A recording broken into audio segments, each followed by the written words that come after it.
Hello, this is MC, and welcome to Octopath COTC Advanced Team Building. I thought that with the release of Kainé and Tiziano, it was a good time to analyze how to build teams in a more advanced form to beat very difficult bosses. So our agenda for today is, if you didn't watch COTC 101 Resources and Team Building, I think you should, because there are some fundamentals there that are important. Then we'll go over a TLDR, and then I'm going to show some speed clears, the theory behind some speed clears in terms of theoretical damage limits, shield shaving, buffs, debuffs, how to stay alive. And then we're going to go through the process of building three types of teams, one for Kainé, one for Cecily, and one for Solon.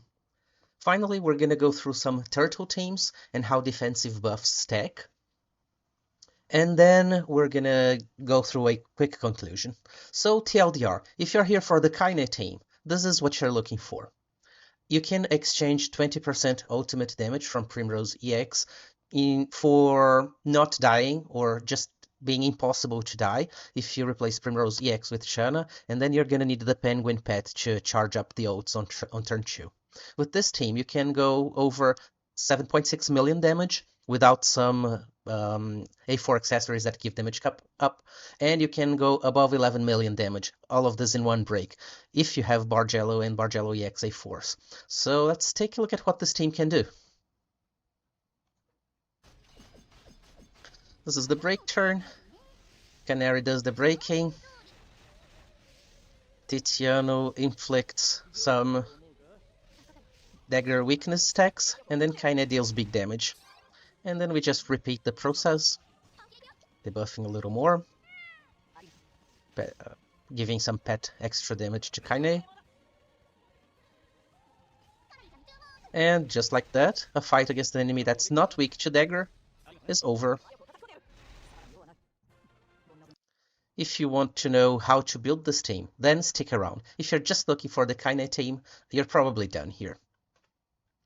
So let's go over the issue of the damage limit in speed clears. In order to kill the boss, you have to bring their total life to 0, and that means it's necessary to deal damage to the boss. But even before considering buffs and debuffs, the maximum amount of damage that a unit can do is the number of hits times the damage cap of the unit. So it's a very simple formula. There is no need to take any stacking or anything complicated. If the boss has more hit points than the number of hits of the unit times the damage cap can do, there is no way to kill the boss in a single break.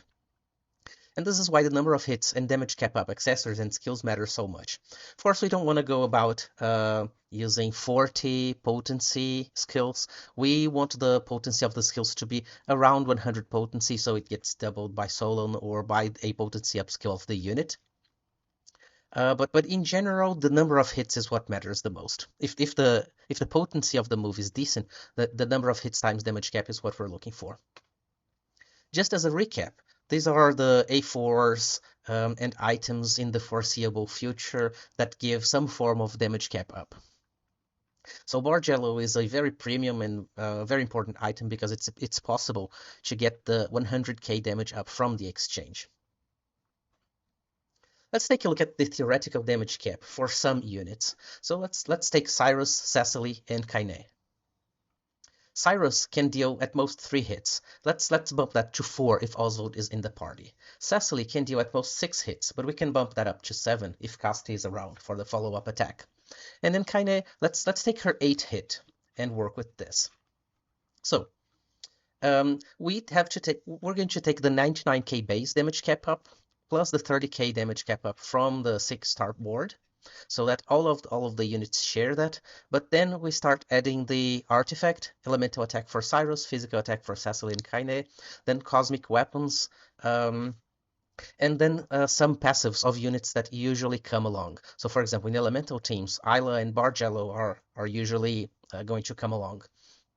In physical teams, for X, Casti, Shanna, sometimes Solon are going to come along.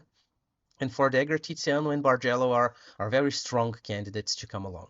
And then there are the A4 accessories that give 100k damage cap up. I'm putting Temenos A4 here just because it has elemental attack up. Could put 100k for Bargello A4 if Cyrus is hitting cap. So if you take a look at this, just from the number of hits and the usual supports that give damage cap up alone, you can see that the damage potential of Cyrus is pretty low. Compare that to Cecily. Cecily can hit 7 times, and her damage cap is higher because of the supports. So that's basically double the amount of damage that Cyrus can do. And if we take that to Kainé, the fact that she has 100k passive damage cap up and 8 hits, this increases her damage potential by a lot. Also, something to consider, as I was mentioning before, is whether the character needs potency up. So Cyrus has a skill that grants himself 50% potency up. Maybe it's not ideal, but at least it saves a unit slot. Cecily, on the other hand, is completely reliant on another unit giving her a potency up. And Kainé can give herself 120% potency up, so she's very, very self-sufficient in this regard. Well, now that we know what the damage cap is, we have to reach that damage cap. So some things that matter are the move potency and the potency up support, the quality of the supports, and that boils down to buffs and debuffs and all of the categories. We want to tick all the boxes. We also want to increase passive and active buff limits to 50%, although for buffs this increase has diminishing returns because it's basically additive. We're going to take a look at the formula, but it can still mean 8 to 10% more damage. And then we have pet stacking. So Lucetta and Mabel are 4 stars who can extend the duration of pet buffs, and this is extremely valuable to, especially to increase the duration of the Chomper buff from 1 to 2 turns with a single use. Let's take a look now at shield shaving buffs, debuffs, and how to stay alive. How should we go about killing any difficult boss? Well, in a nutshell, we need to survive, and that means survive the damage, but also survive the gimmicks. So, for example, if TiziKaine will only be hit by critical strikes, we have to have a way to deal with that phase. We want to be able to stack the buffs, stack the buffs, and usually break and nuke, because break increases the amount of damage by 100%, so it matters a lot. So what we're looking at, these are the boxes that we usually want to tick. So there are basically 4 important categories here. I'm not putting the Divine Beast category because this is just invoking the Divine Beast. So we have active, passive, ultimate, and pet. And then we have physical or elemental attack buffs, weapon or elemental specialized element buffs, then physical and elemental debuffs, and then specific weapon and elemental defense debuffs. And then we also, of course, we want to do some healing. So we could have the party become invulnerable with Shanna. Her EX skill gives 2 turns of invulnerability, so if it's possible to prepare the break in 4 turns and then kill in a single break, Shanna is very valuable. In terms of pet stacking, Lucetta and Mabel can extend the duration of the pet, so that's good. Shield shavers are usually going to be specific to the fight, but Canary really excels at shield shaving, so I think she deserved a special spot here. And then if it's necessary to give damage potency up to the damage dealer, just as a clarification, potency up is a multiplier that goes on top of all of the other buffs, and it doesn't stack. So the last one applied if they belong to the same category, or the highest value are the ones that will get applied. So usual candidates here are Solon Renew EX for the 100% potency up, Canary for the 50% potency up, Nona and Kasti for 30% potency up, and units that can grant themselves potency up, like we just mentioned Cyrus and Kainé, and then there's Oswald, there's Oscar. There are a few units that can grant themselves potency up. We also have, if applicable, we have some units that can increase the cap of the passive and active buff. So instead of the usual 30%, that would take us to 50%. Again, some units can do that by themselves, like Kainé. Oscar can increase his own spear, active and passive weapon spear damage up from 30 to 50%. And then in the future, we'll get Dark Maiden, and she will enable us to increase the debuff cap from 30 to 50%. So these are the boxes that we're going to be looking to tick. So our ideal team for a given fight will tick as many boxes as possible here. usually, or ideally all of them at the maximum possible value. So this is why role compression is so important. And this is what we're going to look to do with the next examples of team building. So just to recap, this is the buff stacking chart. So I'm not going to go deep into the math and the formula, but some of the categories are additive, like for example physical attack and the debuff for physical defense down. Some of them are multiplicative, so this category gets summed, and then the damage up gets summed, but then it gets multiplied by the stats modifiers. And then the ultimate buffs and debuffs, they basically always get multiplied. As same thing goes for the pets. So in general, it's very useful to have ultimate buffs and debuffs and pet buffs and debuffs. This is what ends up mattering the most. Now let's go around and try to get a turn-by-turn plan. When we're trying to plan a fight, the units and the roles that they play in the team, they can define some turn actions. So we get some of the actions, they come essentially baked in, because the units have to do some things in certain turns. So for example, Caste's ult, or any buff ultimate that lasts for 3 turns, we want to cast them exactly on the turn before the break, so that unit doesn't take space of a damage dealer, and the buff will still last for the 2 break turns. Another important issue is how can we define speed? What should be the speed of the units? And this is usually defined by which units need to receive what buffs. So let's take a look at that. Let's build together a solo damage team for Kainé, and then the restriction here is that we want this team to be able to beat any boss regardless of the weakness, which is something that we can now do because of Tiziano. So let's go back to Kainé. In the team that we're going to be building, we won't necessarily be using Tiziano's buff. It would be nice, but it's more important to have him implant more dagger stacks. So we need to prioritize his BP recovery, and he has a skill for that. But if you have items that can recover his BP, then it's possible to use his buff skill instead of having him restore his own BP while he charges his ultimate. So we went through this. I'm just removing 30k damage cap up from Kainé. So this is still around 8 million damage in 2 break turns. So that's a lot of damage and enough to beat pretty much all of the initial EX3 bosses. But how do we go about maximizing Kainé's damage?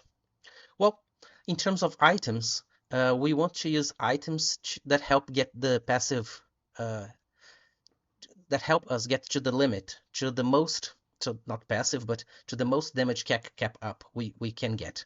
So Barge Alloway 4 gives a plain 100k, 100,000 damage cap up. We want that. In terms of survivability, usually Cyranoa's A4 for auto taunt and the dodge accessory are really good to help set up initial turns. Or we can just use Shanna and never worry about that. If we still need to dodge, we can use the rabbit pet on Canary, so that Canary can dodge attacks. And we want the maximum value, raw stats value for physical and elemental attack on the main damage dealer. So let's see what we can get in a Kainé team. So 2 things we know for sure. We want Kainé because of her damage potential, and we want Tiziano so he can implant the dagger weaknesses that Kainé will then hit. We also know what pets we want for physical damage. We're going to use Akala and the Black and White Cat for those great pet buffs on physical attack. And then Chomper grants 30% damage, all damage up, which is great. So let's see what Kainé can do. Kainé can grant herself 120% potency up, so this box is ticked. She can also grant herself the buff to the passive and active physical attack up. So we're taking this box as well. Kainé has some physical attack passive buff in her passive skill. She has a skill that buffs herself to 50% active and grants her BP regen, so she can do a lot here. She's missing a lot of buffs in terms of daggers, so we'll need to take these boxes as well. But she also has a dagger defense debuff. Now let's see what Tiziano brings to the table. And then so many Tizianos appear that it becomes apparent very fast why Tiziano is arguably the best support in the game for his weapon type. So he has a buff, active buff, and he buffs passively the physical attack and dagger damage up. So he complements Kainé a lot, very well in that regard. He can also buff damage, dagger damage, and that's because he buffs critical damage, and then he guarantees critical strikes. So in practice, it's equivalent to buffing the damage. And then he can also buff ultimate dagger damage up and debuff dagger defense for the boss.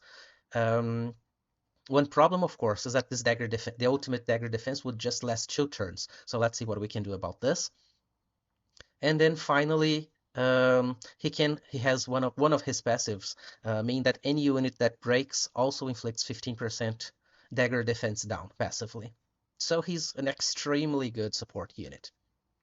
But we still need to shave shields. Remember, we are bringing a dagger team to fight bosses that are not weak to dagger.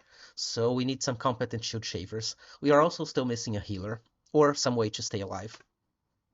Now the next natural choice here is Bargello. Bargello is also capable of buffing multiple offensive categories, physical attack, dagger, physical defense, also passive, and both Bargello and Tiziano, it's not in this chart, but they bring a lot of damage cap up to the table, which is also important.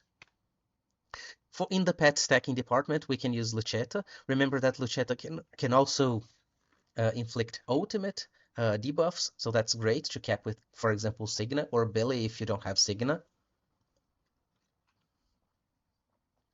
And Billy is the 3-star unit. So if you don't have Signa, you're probably going to bring Billy, and you could bring Shanna to stay alive as well. The ultimate buff.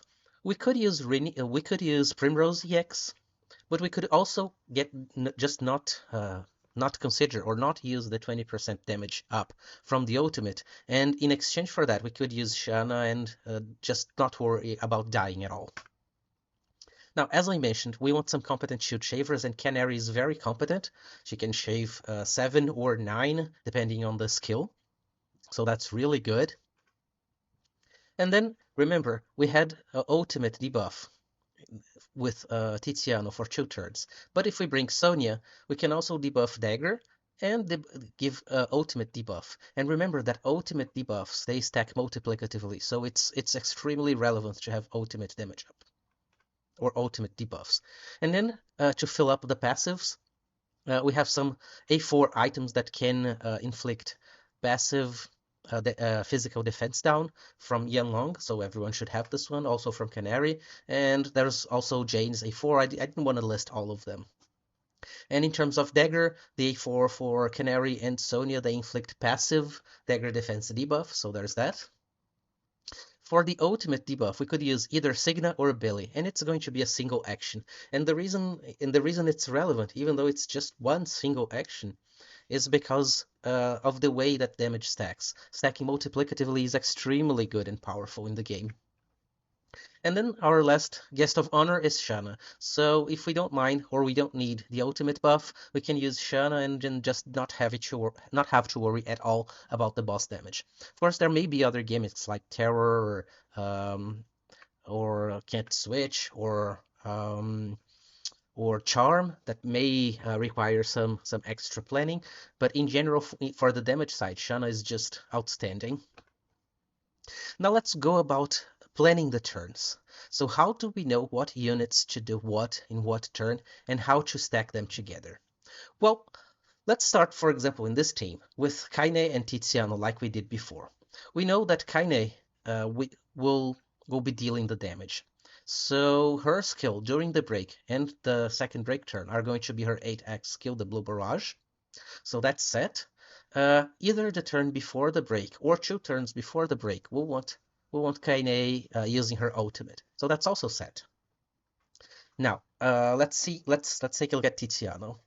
We need Tiziano to inflict dagger implant, to implant dagger weaknesses on both break turns. So his EX skill, it buffs and at the same time it inflicts dagger implants. But this requires him to have used his ultimate before. So this kind of gives us all we need for Tiziano. We need to use his ultimate before the break, because the debuff and the dagger buff, they last 2 turns. And it also enables the EX skill. And then on the second turn, we want to use the TP skill to deal some damage and inflict dagger stacks, dagger weaknesses. And on top of that, we would like Tiziano to do these 2 moves with 3 BP. So before we get to this point, we want Tiziano to, if we have accessories that will grant Tiziano the BP he needs, we can use his buff. But generally, we could use his self BP regen for 3 BP. This will charge his ult, so we're able to use the ult on the turn before break. And it also makes sure that he will have 3 BP on both turns to inflict 12 stacks of dagger implant. So, and then we have the matter of the survivability. So we want a party-wide regen or Shanna twice here, so she can grant turn 1, 2, 3, and 4 if we're looking for a fight that stays around for 6 turns. And then we don't have to worry, but the price to pay is basically 20% damage. So even before we complete everything and before we know how many turns we're planning for, we have an idea about what has to be the distribution of moves of some characters. By the way, I put Canary here because the idea is that Canary is going to be faster than Tiziano and do the breaking. So since Canary is faster, she's going to break before Tiziano does the dagger implants, and then right after that, Kainé can go and deal big damage. And then on the break +1 turn, we can use, for example, Canary's ultimate if she's faster, because that also has priority, since Tiziano's TP skill has priority, and we don't want to waste damage on units that can't deal damage. We really want Tiziano's implant to be consumed by Kainé. So let's take a look at what a 6-turn plan looks like. We already had a glimpse of what it was supposed to look like. Again, in terms of survivability, we can either use Primrose EX's regen and then go on turn 4 and use her ultimate here. Or we could use Shanna's ability here with the Undying, so we don't have to worry about the boss damage. So if we want to use, for example, Signa's ultimate on turn 3 without Signa having acted at all, we would like to charge her ult up on turn 1. And then one of the pets that allow us to do this is the Solon exclusive pet. There's also the white cat and some others that allow consumption of 3 BP on turn 1. So we have that set. In terms of the ultimate, we want to fit Primrose's ult before the break turns, because we want Canary breaking, so we don't have room for Primrose EX to ult. Although on turn 4, if we need more shield shaving, we can use Canary instead of Primrose EX and shave more shields, and then break with Canary and then use the ultimate only on turn 6, if we really need the extra shield shaving. Other than that, we need to charge up Kainé's ultimate, so the self buff for 3 BP is great because it grants Kainé BP regeneration. And then the penguin on turn 2, if we're using Shanna, the penguin will finish charging Sonia, Tiziano, and Kainé's ultimates, so it's really perfect. So we can use all those ultimates on turn 2. So by taking a look at the number of shields that we want to shave and the buff stacking and debuff stacking, we go about filling this plan. This is for 6 turns. If we want a 5-turn kill, then things change a little bit because we need to shave shields faster. And then in this case, Sonia wouldn't have the 3 BP she needs, but if we're using Shanna, Shanna can give her the missing BP. If we're using Primrose EX, we can give Sonia the accessory that charges 1 BP at the fight start. And then using Shanna, we would need to use the penguin to finish charging the ultimates.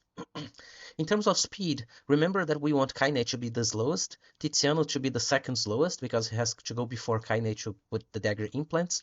We want Canary to be faster than Tiziano, so she won't consume the implants. And ideally, we want Sonia to be faster than Canary if we're going to use Canary as the breaker.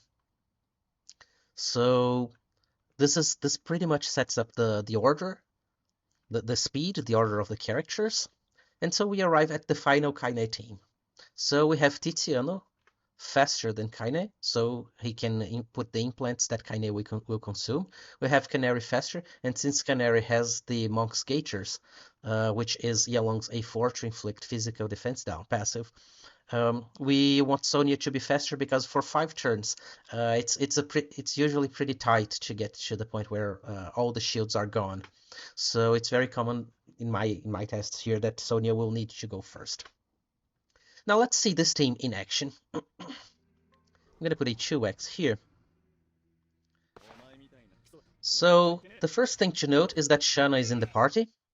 So we're going to need the penguin to charge the oats. So the first turn is the same.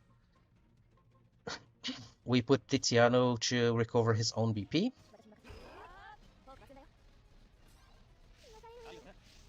A very fast Shanna guarantees we can't die.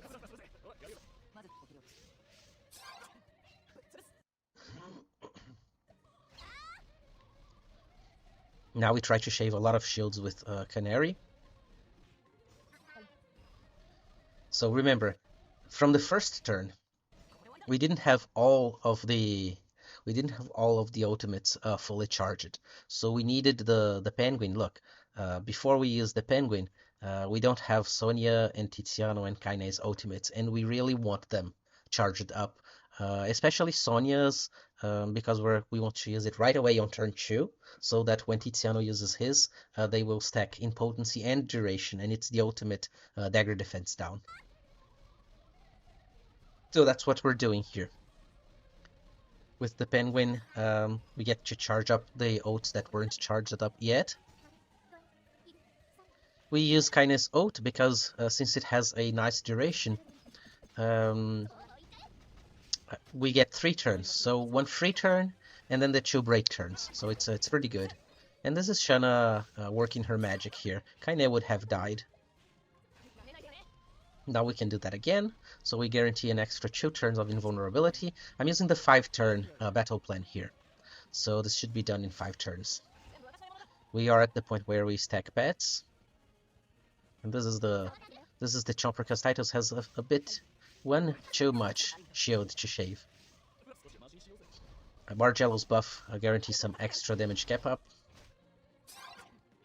Since Kainé doesn't consume the BP, we can full boost.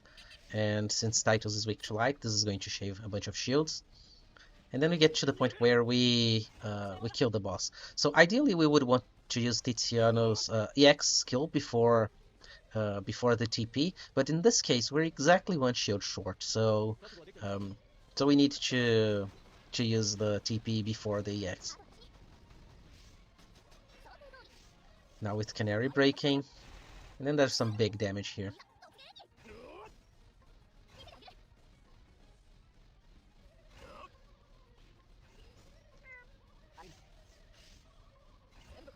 And that's the end of the fight.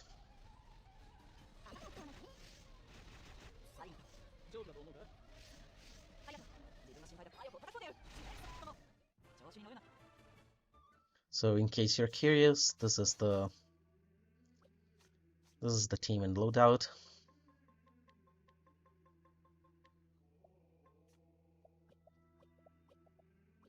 Note that we didn't equip anything on Shanna because she's there just to make the team invulnerable.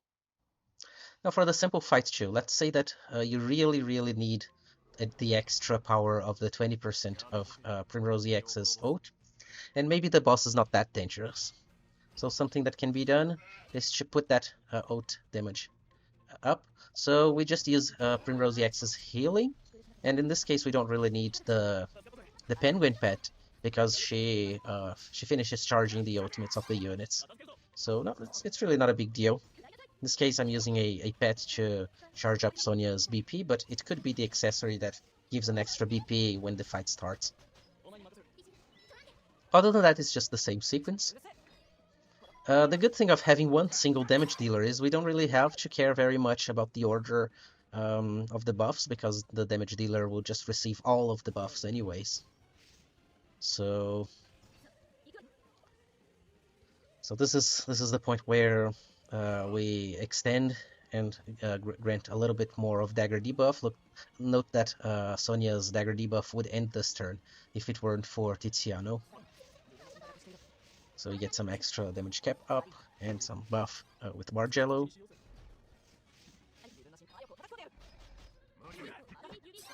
And then this time we're able to stacking pet. The chomper is really good. And this time we're able to use Tiziano's EX skill before we use his TP.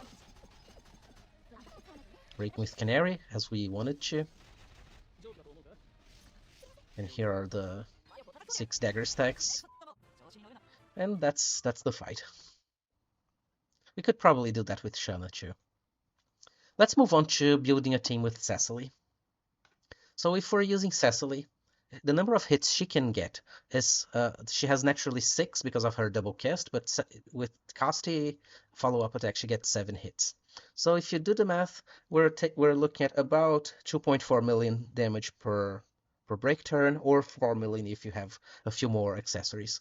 So she does need potency up, but the potency of her skill is already so high, and we want all of the... Since CotC has follow-up attacks, we ideally want all apothecaries or all X attacks during break turns. And that's what we're going to bring to the table here. Let's take a look at this. So we want Cecily to be our damage dealer. She doesn't do very much in terms of stacking or potency up or any of that, but she does have X damage buff and defense and X defense debuff.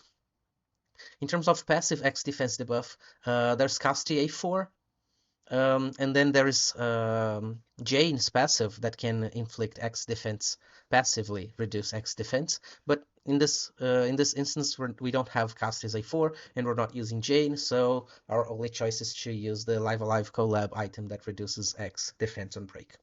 Now we're also bringing CotC. So what does CotC bring to the table?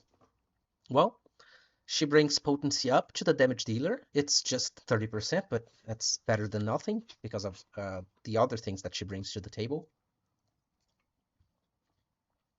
She helps with buffs, physical attack, and then passive buff for physical attack and X. Sorry. She also buffs ultimate physical attack and ultimate X damage up, which is great. And she has an X defense debuff. So with CotC, we can tick a lot of boxes here. Now, another good apothecary to bring to the table is Nefty. And the reason is Nefty has a bunch of hits. She can buff. She can buff with her ult, although her ult is essentially to give her extra charges for her passive thing. But one good thing is that she hits 3 times with an extremely high potency. So we can use the 100k damage cap up elemental accessory to also raise her damage cap. It's not going to give her physical attack up, but at least we get 100k damage cap up for 3 hits. And then our 4th damage dealer, maybe this could come as a surprise. First let's talk about the healing. So CotC and Nefty, they don't have any good way to heal their own BP. Cecily does. She has 1 BP regen, but we also want full boost with CotC, or boost with as much as we can with CotC and Nefty on the break turns.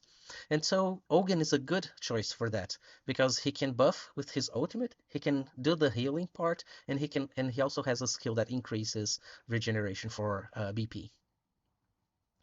As usual, our pet stacking girl is going to be Lucetta, and then for this team, it turns out that the individual number of hits of the units is somewhat low, so it makes sense to bring Bargello for the damage cap up.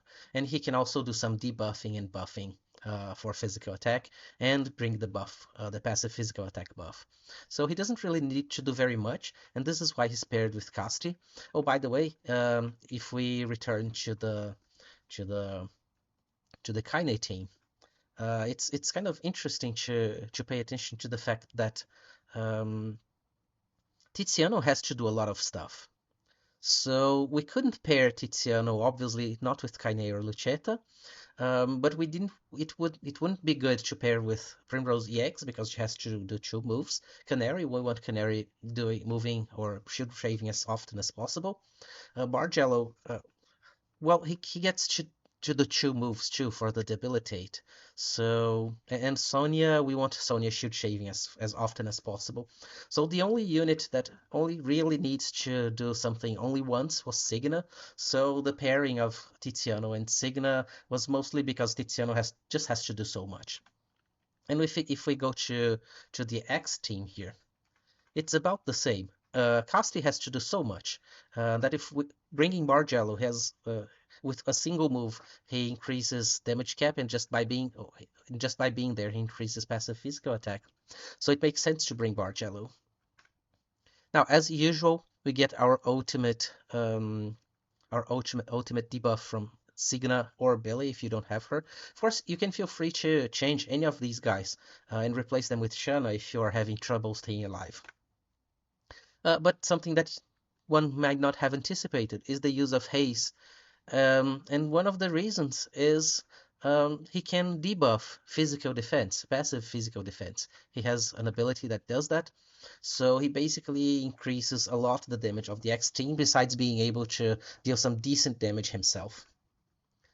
So what's our turn plan? Remember, Haze has a priority move, so we want to give him the break items. And Ogun is going to be our healer, so it doesn't really make sense to give him a physical attack because healing scales with elemental attack. So Haze will do the breaking and maybe do some damage on the second break turn.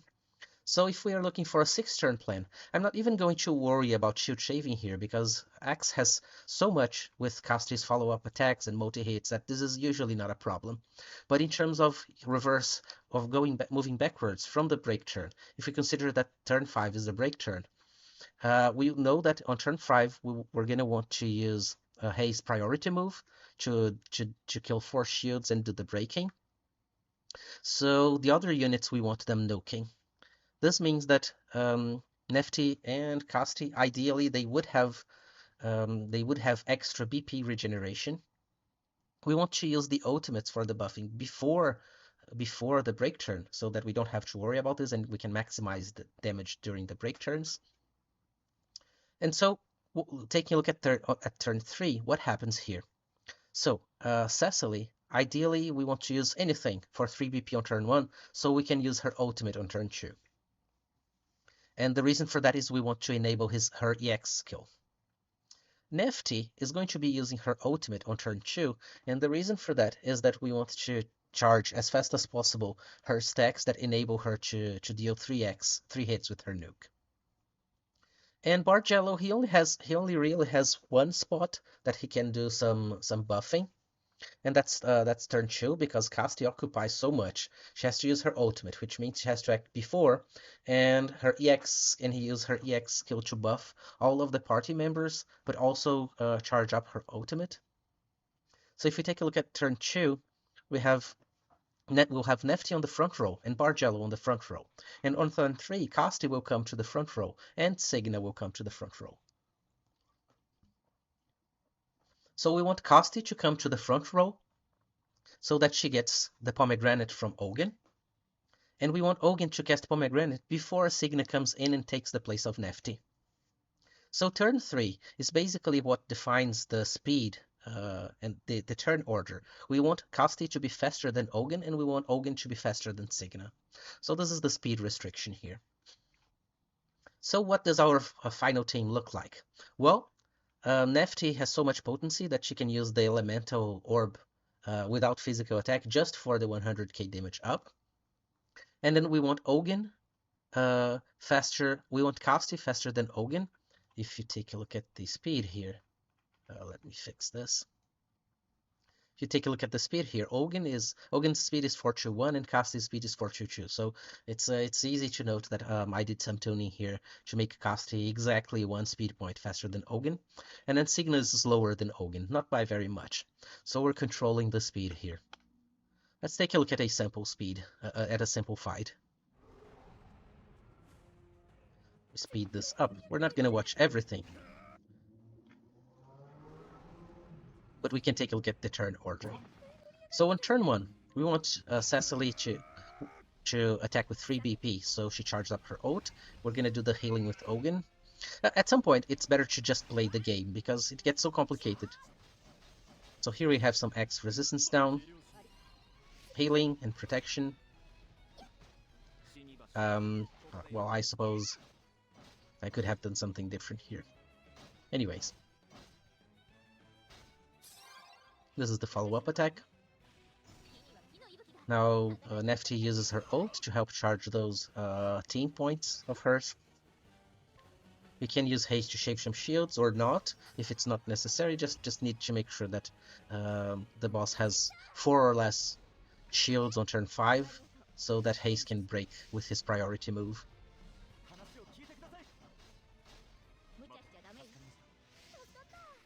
And then turn 3 is the one that requires the correct ordering in terms of speed.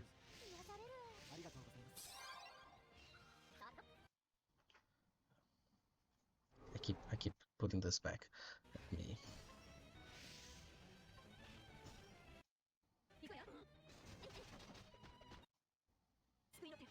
Okay, so CotC comes, then the pomegranate regen, and then Signa comes. Exactly what we wanted, because we wanted to feed some damage, some BP regen to CotC and Nefty.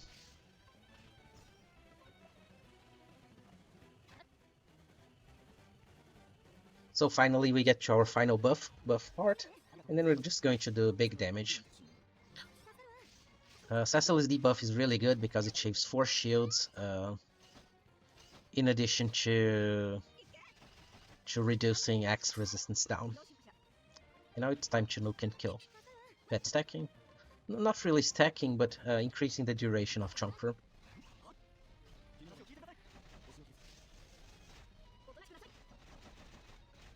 CotC hits hard. 3 very strong hits, and then Cecily basically finishes the job. So that's how the fight goes. Now the last thing that I'm going to do is talk about a Solon team. I'm not going to go build an exact team, but what I was saying before is that the turn kind of builds itself when we're using Solon. If we're using Solon for both turns, or when I say Solon, it could be Renew EX as well, the 100 potency up. We know that we want to use their ultimates twice, so of course we have to have spent an Awakening Orb to get the extra usage of the ultimate.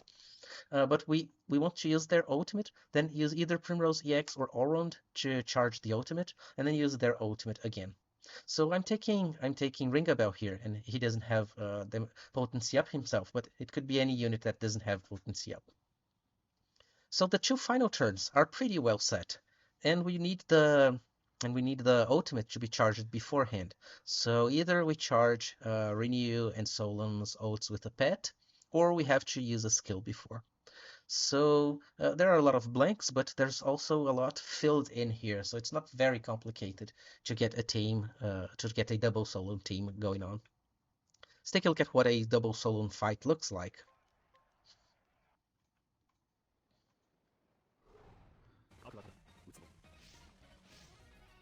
So there's some buffing and debuffing going on. There's some preparation for the break. I'm just going to skip this part. It's what we just saw. Planning to cap properly the buffs and debuffs. So if you take a look at Lars here, the ult inflicts ult defense down, and when he's 6-star, it also inflicts a sword defense down. I think he wasn't 6-star when I recorded this fight. So that's the first Solon ult. Now we have to use the pet on Solon to recover his ultimate.